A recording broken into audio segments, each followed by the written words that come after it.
अवधान MIDC परिसरात असलेल्या Vardhman paints या कंपनीत आग लागल्याची घटना आज पहाटेच्या सुमारास घडली आहे. अग्निशामक दलाच्या जवानांनी अथक प्रयत्नांनी ही आग आटोक्यात आणली.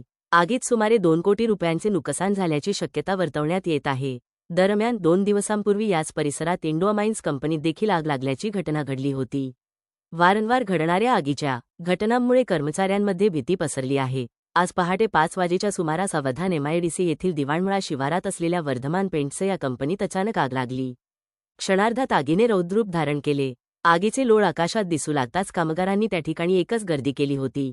घटनेची माहिती मनपाच्या अग्निशामक दलाला देत पाचारण केले असता leading fireman Atul Patil, Amol Sonawane, Rajan Mahale, fireman Pandurang Patil, वाहनचालक सिद्धार्थ खैरनार, राहुल पाटील, कुणाल ठाकूर, मनोज सरगर, श्याम कानडे, योगेश मराठे, किरण साळवी, वाहिद मिर्झा, विनोद थोरात यांनी 5 बंबाच्या सहाय्याने सुमारे 6 ते 7 तासांच्या शर्थीच्या प्रयत्नांनी आगीवर नियंत्रण मिळवले.